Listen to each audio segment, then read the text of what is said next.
At the beginning of the summer, I made a video about Inverness and the mess they were in after being relegated from the Championship. In the video, there were talks about mismanagement from the higher-ups, especially Scot Gardiner, and the mess they had found themselves in financially. Well, you would hope that over the summer break, a chance for a reset would come, where someone competent would come in and at least get the club going in the right direction. That hasn't happened though, has it? Inverness's summer has been a bit of a rollercoaster, except it's not like something you'd find in Disney World or M&D's, and more like the death spiral concept. Over the summer, we have seen more issues with squad building, Duncan Ferguson still being in charge, issues with releasing players, a takeover by some crypto weirdo, a competent guy coming in said competent guy leaving within a day because of said crypto weirdo, it being revealed that the crypto weirdo was a fraud, and now Portuguese investors are coming in, with Duncan Ferguson being backed by Sir Alex Ferguson. Just a standard summer in Scottish football then. So, in this video, I give a recap of the summer of madness that has taken place in the Highlands, because clearly I haven't talked about this club enough on this channel. So let's go to the beginning of the summer, a time where clubs will reassess their squads, decide who stays and who goes, and look at who to bring in. Well, Inverness managed to make a mess of that. When it comes to letting players go at the end of their contracts, 99% of the time, the club will let them know well in advance, allowing them time to sort out a new club for themselves in time for the upcoming season.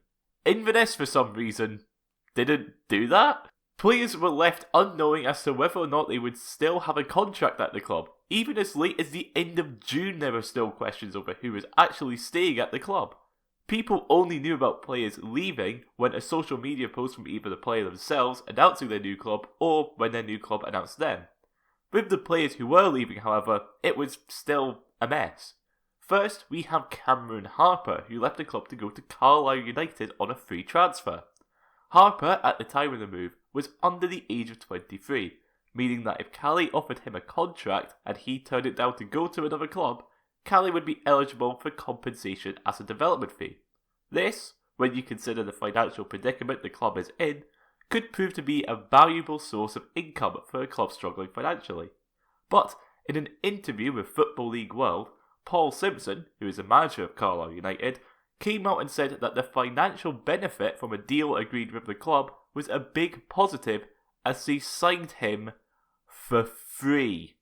Inverness had announced the deal was an undisclosed fee, but Simpson goes on to say, there are issues going on there, so we've got him on a free, whereas he could have cost us a couple of £100,000 at least in compensation.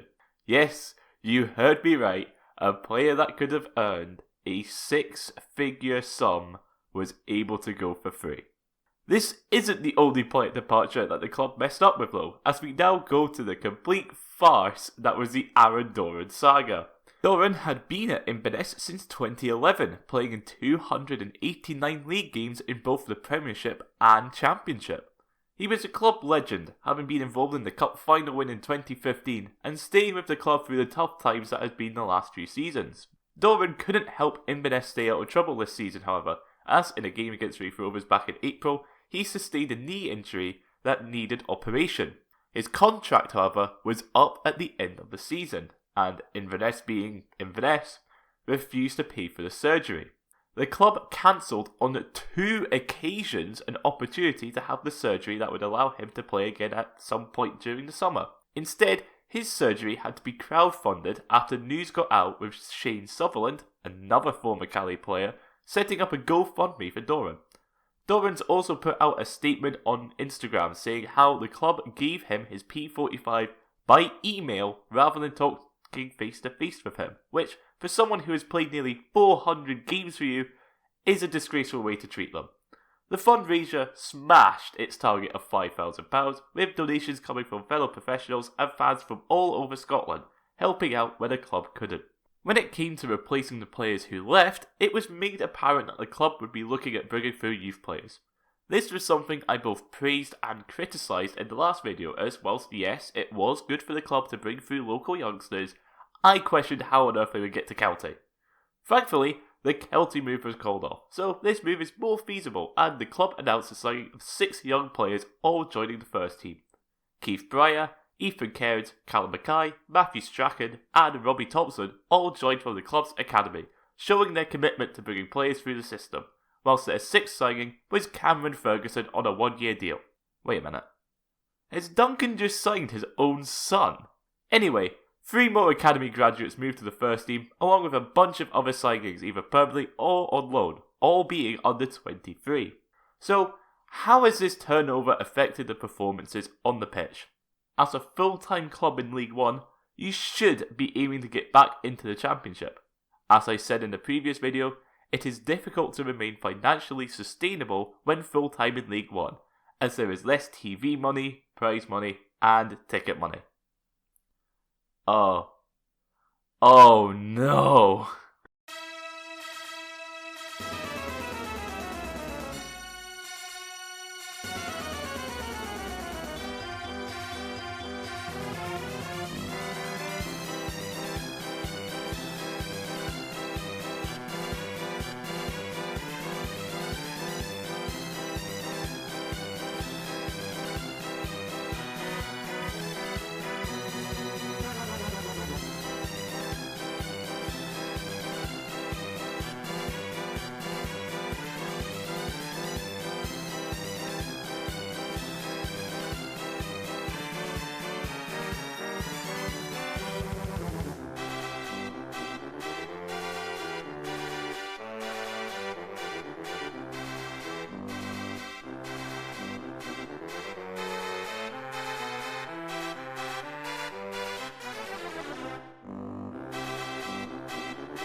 A 3-0 win against Bonnyrigg Rose, a team I predicted to finish near the bottom of League 2, was their only win, with defeats to Annan, Arbroath for penalties and a 6-0 drubbing at the hands of Dundee. The League Cup campaign was a disaster. The league campaign hasn't started off well either, with a draw to 10-man Dumbarton, another loss to Annan, a draw to 10-man Montrose, and a 0-0 draw to Kelty. Understandably, fans are not happy. The fans were already boycotting over the board situation, with the attendance against Bonnyrigg being a little over 800, and now even more people are calling for Duncan Ferguson to leave the club. But now we get to what we are all here for, the off-the-pitch shenanigans. So let's start off at the beginning of July. As mentioned in the last video, the club hadn't filed their accounts to Companies House, but this was sorted on the 3rd of July. These accounts for the financial year ending on the 30th of May 2023 showed the club had made a loss of £588,000 in a year which included making a Scottish Cup final. Whilst the money made from the Cup final itself won't be in the accounts as the game was played on the 3rd of June 2023, it was something that showed great concern and the need for investment, something which was already well known. Well, on the 26th of July, the club put out a statement stating, "The Board of Directors of Inverness Caledonian Thistle Football Club can confirm that they have accepted an offer for majority shareholding in the club. The club has been involved in intensive discussions with 77 Ventures, a UK-based sports, entertainment and leisure group, and are confident their investment will secure the future of the club." So, great news then. Cali will have new owners who will keep the club afloat. The board will be replaced and everyone will be happy. That was the mood for about 30 minutes. Inverness Caledonian Thistle present Club Getting Hit by Dodgy Owner.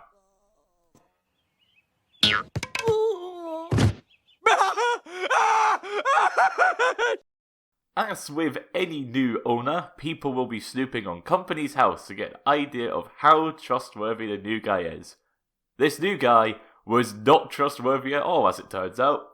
77 Ventures had, according to the most recent balance sheet from September 2023, capital and reserves totalling £15,898. Oh, those are in brackets. Oh, that's debt. They have no money. They were also based out of a semi-detached house in Windsor, which, to be fair, probably cost a lot of money. But the main concern was over the single employee at 77 Ventures, Ketan Makwana. Now, who is Ketan Makwana? Well, Mr. Makwana is an entrepreneur, with his other company being Cryptolytics Limited, whose most recent accounts show a capital worth of £20,000. Also in the red. He has previously tried to buy out Hayes and Yedding, who are way down the pyramid in English non-league, but according to a LinkedIn post, somewhere he seems to spend a lot of time, he has been trying to be a club owner for 3 to 4 years, seeing 6 other attempts fall through. He claims he has innovative plans for the club, and seeing as he is quite active in getting his name out there are videos of him talking about his ideas. Let's hear some, shall we? The next 5 to 10 years, in my opinion, the word phygital is going to be coming into place. Now, for anyone that doesn't really understand what phygital means, it's a cross between physical and digital. Phygital. I see. What the fuck? If we go back to our wonderful world of Companies House, we can see what other businesses Mr. Phygital has been involved in, and the track record is not good. Mass Appeal Media dissolved 2014, Makwana left in 2013. AMS Academy still exists but has £16,000 worth of debt. Makwana left in 2022. Ketan Makwana Consulting Limited, defunct in 2012. Hey, I know someone else who went defunct in 2012.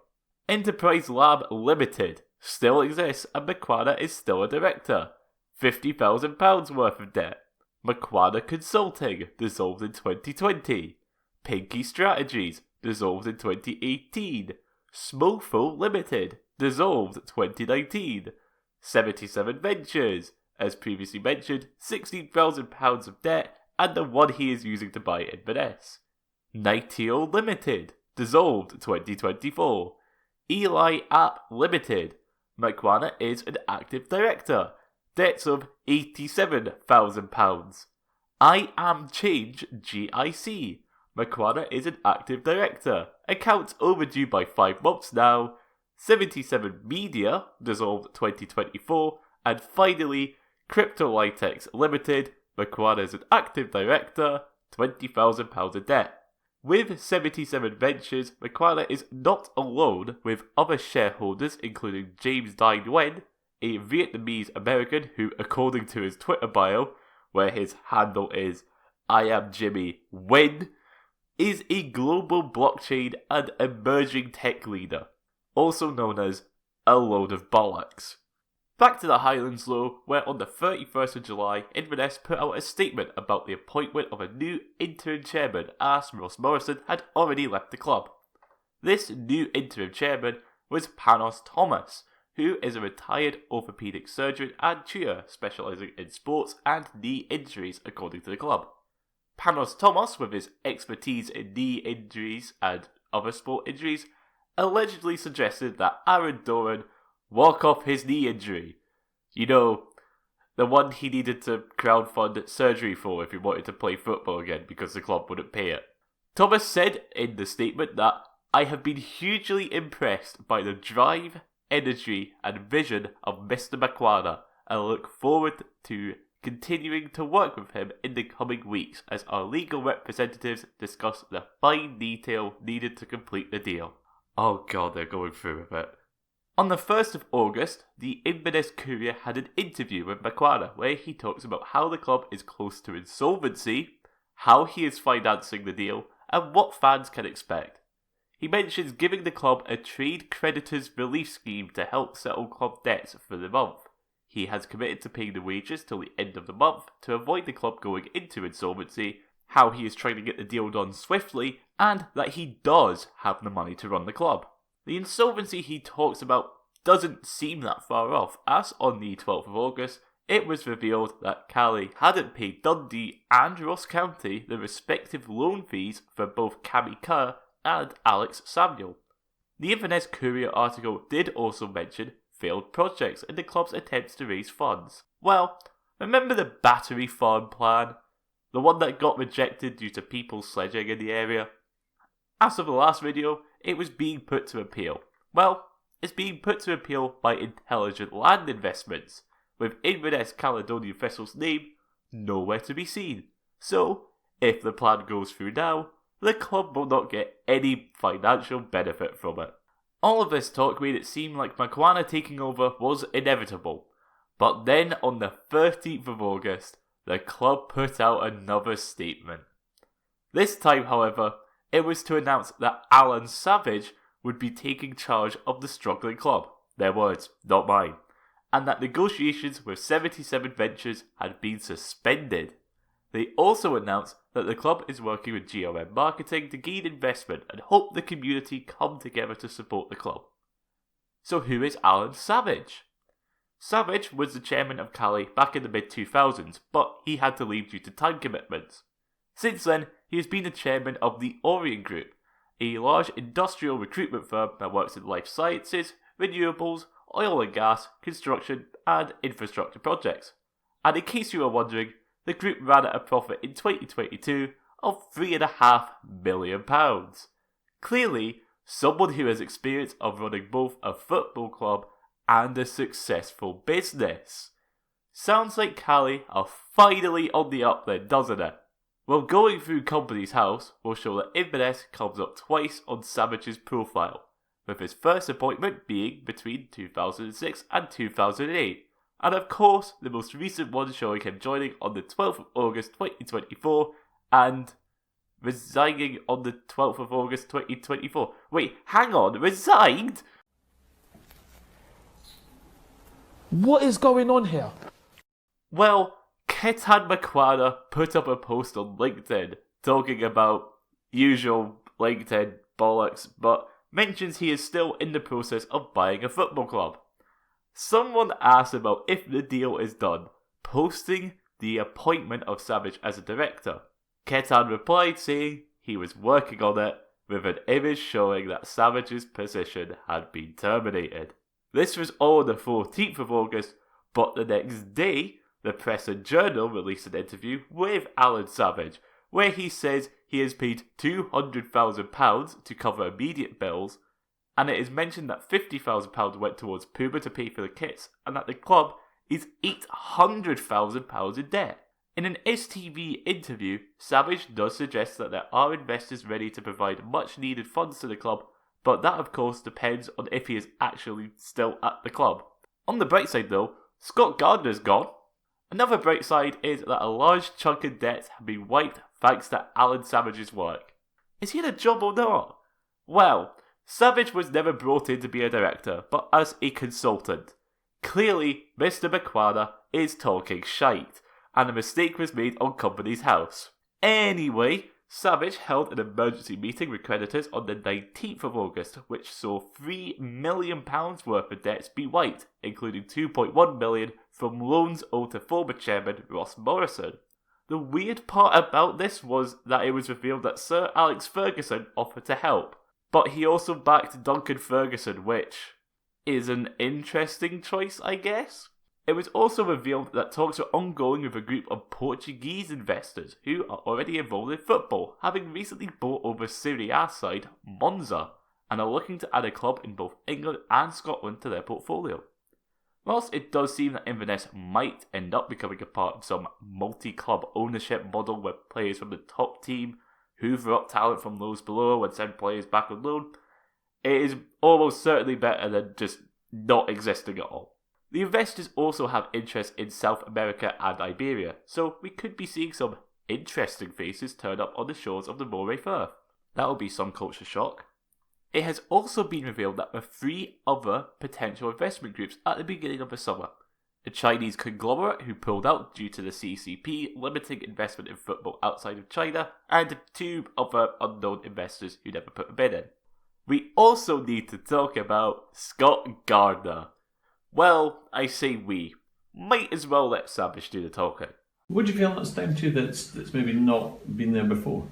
Trust, transparency, and it all goes down to one individual who sat on 7,000 unread emails. And I'm probably going to end up in court with the bloke, I imagine, with his ego, but he stopped communication, he killed communication. People wouldn't come to the games because of him. Not just the fan. I wouldn't come to the games because of him. I just couldn't be in the same room as the bloke. I presume we're on about the former CEO, because we've reached out to him. Scott Gardiner. Yeah.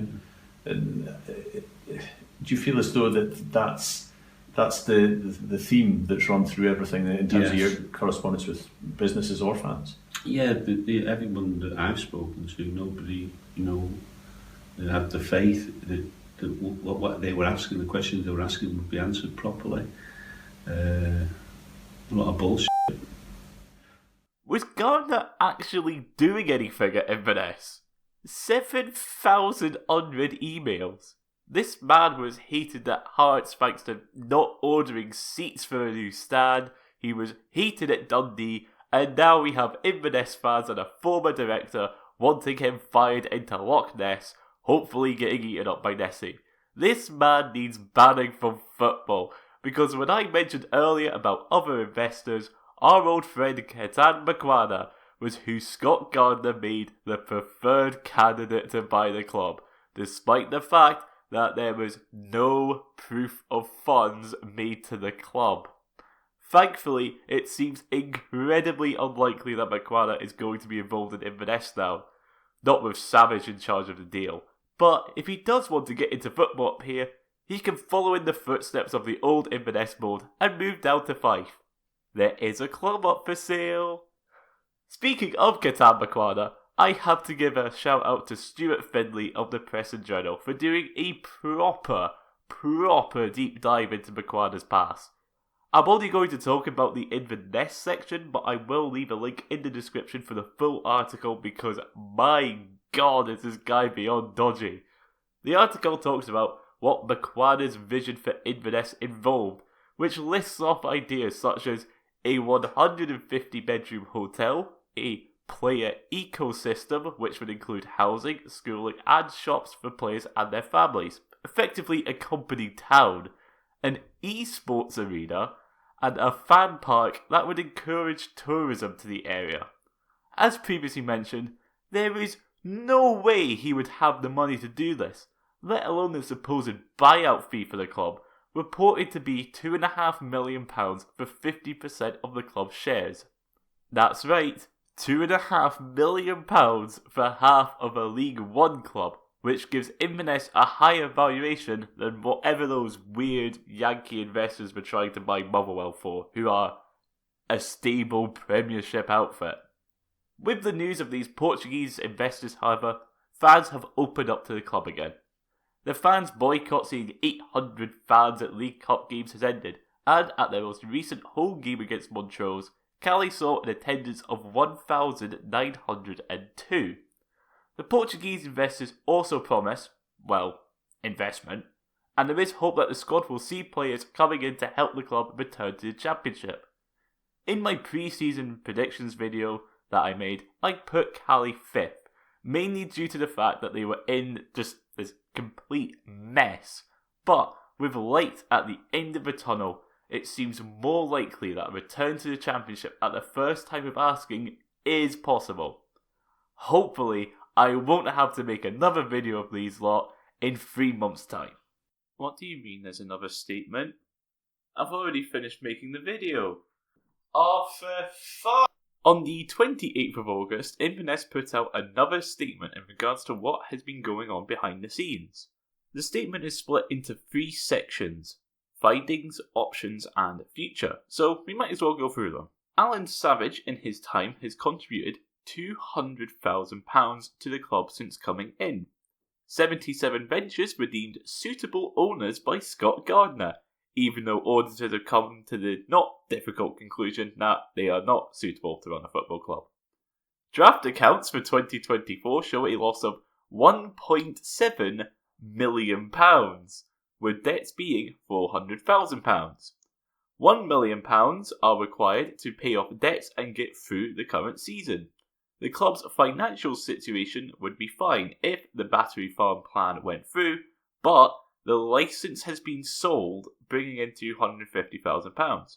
When it comes to options for the club, the three options are crowdfunding specific. This is centred around the sale of land for the Battery Farm, crowdfunding in general, which is fundraising by local businesses and fans, and option C, which is labelled as the A word. I think we know what that word is. The future section does, however, remain somewhat hopeful, saying how Alan Savage asked shareholders if they want him to run the club and to have full control of the club until a buyer is found. The plan is to review this arrangement every 3 years. 3 years? Where's the Portuguese investors gone? I mean, at least it's someone competent running the ship now, but please just get something sorted. Oh, another statement? Amicable deal has been struck that saves club from administration. All stakeholders should be delighted.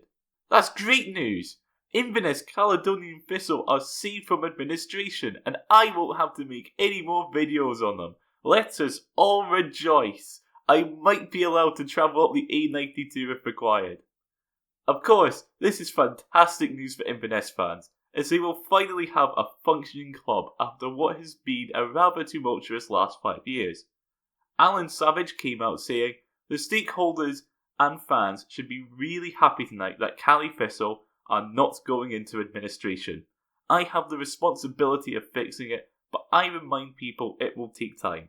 It's still a tight ship, and it will take methodical work moving forward. We won't be signing Lionel Messi tomorrow, there is still a bridge to cross. Hopefully, for their sake, they will be able to represent the Highlands with pride and not have to worry about losing their club anymore. And I don't have to worry about making another video on them. That's all for this video, and of course, I hope you enjoyed. Didn't think I'd be talking about Cali again, but here we are. Hopefully this doesn't become a trilogy or something akin to those superhero cinematic universes. Of course, the usual requests of liking, sharing and subscribing are greatly appreciated, and I will see you in the next video. Bye. Fidgetal. Fidgetal. Fidgetal. Fidgetal.